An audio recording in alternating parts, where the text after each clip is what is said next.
نحمده ونصلي ونسلم على رسوله الكريم أما بعد فأعوذ بالله من الشيطان الرجيم بسم الله الرحمن الرحيم وما هذه الحياة الدنيا إلا لهو ولعب وإن الدار الآخرة لهي الحيوان لو كانوا يعلمون فإذا ركبوا في الفلك دعوا الله مخلصين له الدين فلما نجاهم إلى البر إذا هم يشركون ليكفروا بما آتيناهم وليتمتعوا فسوف يعلمون صدق الله مولانا العظيم اللهم صل على سيدنا محمد وعلى آل سيدنا محمد وبارك وسلم سورۃ عنکبوت کی آیت نمبر 64 تا آیت نمبر 66۔ اسلام نے ہمیں یہ عقیدہ دیا ہے کہ یہ دنیا اور دنیا کا نظام جو اس وقت رواں دواں ہے یہ سب کچھ ایک دن ختم کر دیا جائے گا۔ سورۃ قصص میں ہے کل شیء ہالک الا وجہہ، ہر چیز فنا ہونے والی ہے اللہ تبارک و تعالی کی ذات کے علاوہ۔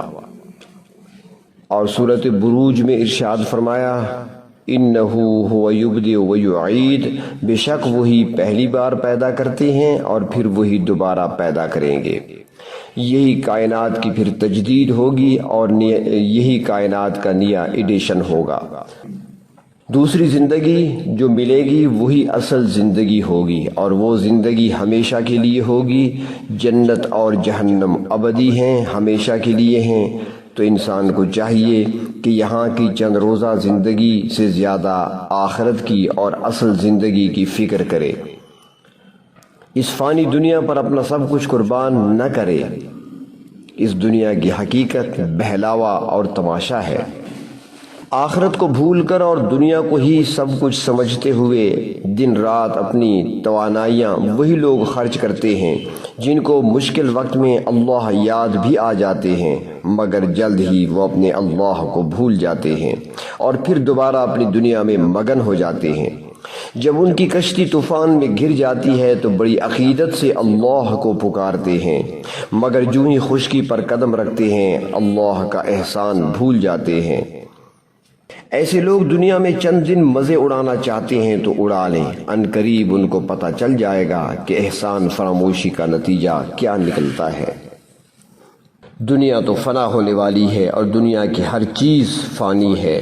سورۃ رحمان میں ارشاد فرمایا وَيَبْقَى وَجْهُ رَبِّكَ ذُو الْجَلَالِ وَالْإِكْرَامِ، اللہ تبارک و تعالی کی ذات ہی ہمیشہ اور باقی رہنے والی ہے۔ علامہ اقبال نے بھی کہا تھا کہ آیا ہے تو جہاں میں مثل شرار دیکھ، دم دے نہ جائے ہستی ناپائیدار دیکھ۔ انسان ایک شعلہ یا چنگاری کی مانند ہے جو کہ ذرا سی دیر کے لیے بھڑکتا ہے اور پھر ختم ہو جاتا ہے۔ انسانی زندگی کی حیثیت اس شعلے سے زیادہ نہیں ہے۔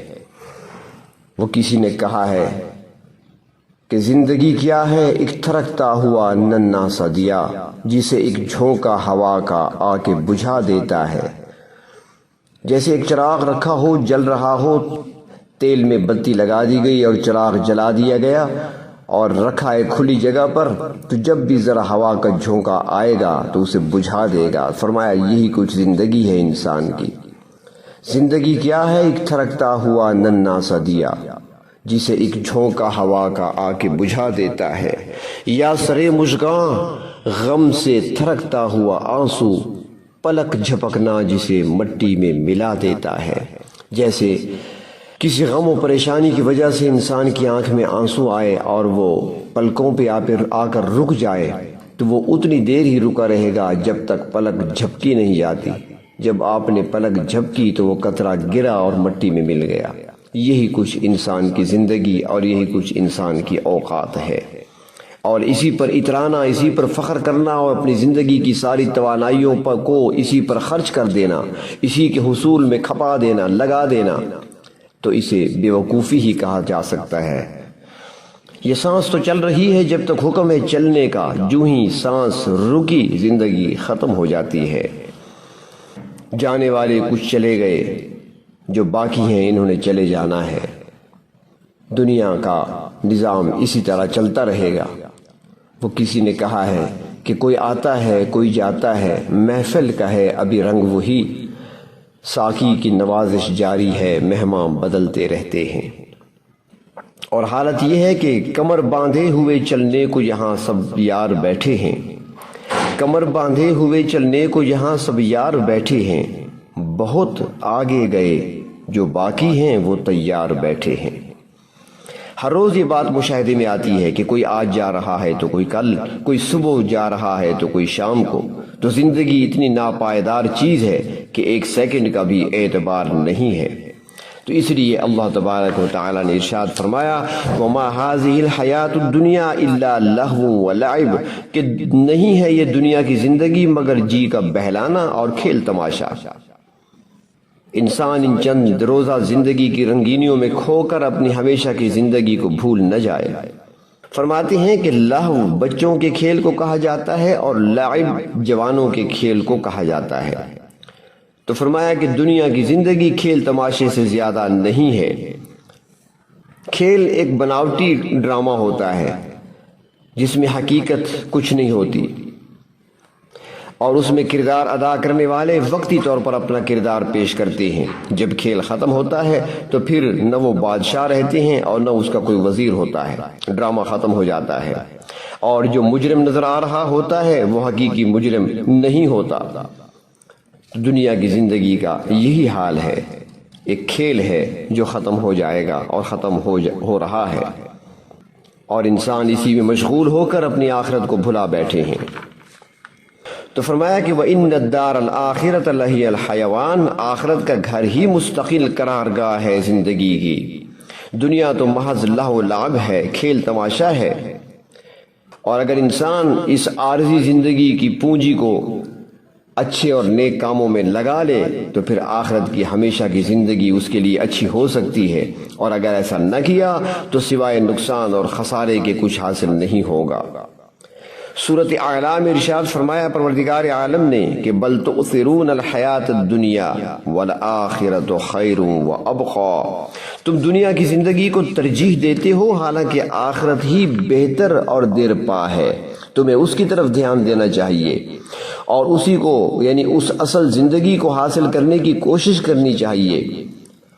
اللہ تبارک و تعالیٰ نے تو اس دنیا کو آخرت کے لیے کھیتی بنایا ہے۔ حدیث شریف میں آتا ہے الدنیا مزرعۃ الآخرہ، یہ کھیتی ہے، یہاں پر جو کچھ بویا جائے گا وہی آگے جا کر پھر کاٹنے کو ملے گا۔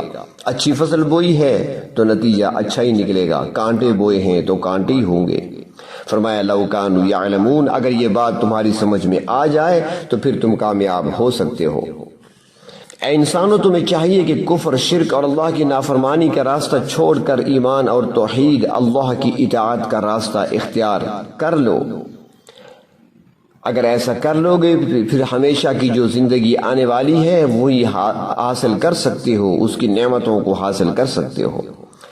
اللہ تبارک و تعالیٰ نے شکوہ بھی فرمایا ہے مشرکین سے کہ فَإِذَا رَكِبُوا فِي الْفُلْكِ، جب وہ کشتی میں سوار ہوتے ہیں، یعنی جب ان کا کوئی بحری سفر ہوتا ہے، سمندری سفر ہوتا ہے، وہ کشتی میں سوار ہوتے ہیں اور پھر دوران سفر طوفان آ جاتا ہے سمندر میں، کشتی طوفان میں گھر جاتی ہے یا کوئی اور حادثہ پیش آ جاتا ہے، تو پھر حال یہ ہوتا ہے دعوا اللہ مخلصین لہ الدین، تو پھر خالص اللہ تعالیٰ کی اطاعت کا اعتقاد رکھ کر مدد کے لیے اسی ذات کو پکارتے ہیں۔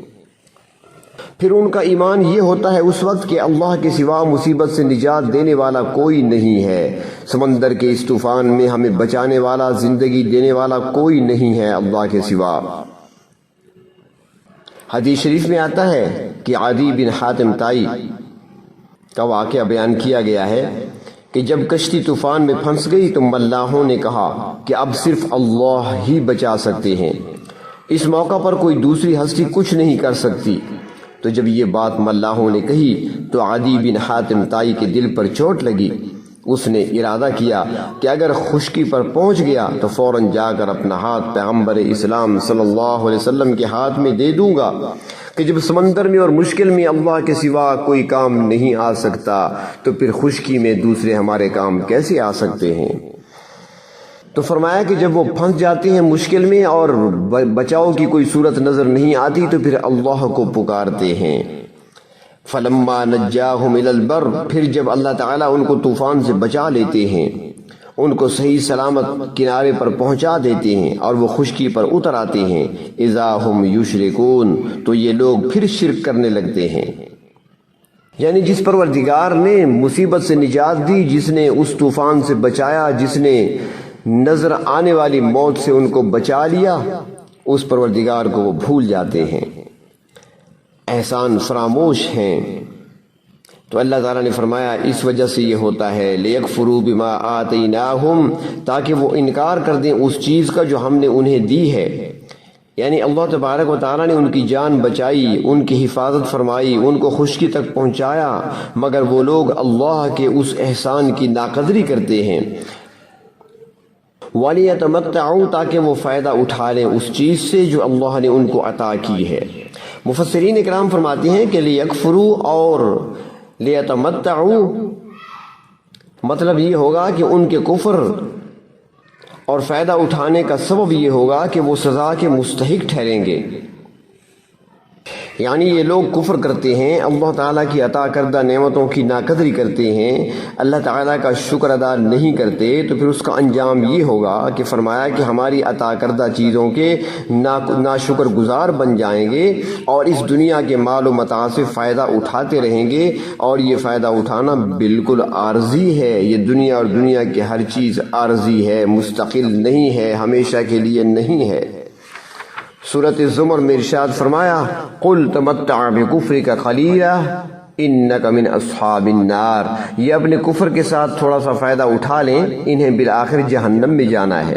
فرمایا فَسَوْفَ يَعْلَمُونَ، پس وہ عن قریب جان لیں گے، انہیں پتہ چل جائے گا کہ انہوں نے دنیا کی عارضی مہلت کو کس طرح ضائع کیا۔ اللہ رب العزت نے زندگی جیسی عظیم نعمت ان کو عطا فرمائی تھی، انہوں نے کس طرح اس نعمت سے بجائے فائدہ اٹھانے کے ضائع کرتے رہے، بجائے اللہ تبارک و تعالیٰ کی نعمتوں کے شکر ادا کرنے کے نعمتوں کی ناشکری کرتے رہے، ناقدری کرتے رہے، رب تعالیٰ کے احسانات وصول کرنے کے بعد احسان فراموشی کا ثبوت دیتے رہے، اللہ کی نافرمانی کرتے رہے، تو یہ ساری چیزیں کھل کر ان کے سامنے آ جائیں گی اور پھر وہ جان لیں گے کہ حقیقت کیا تھی اور وہ کیا کر رہے تھے۔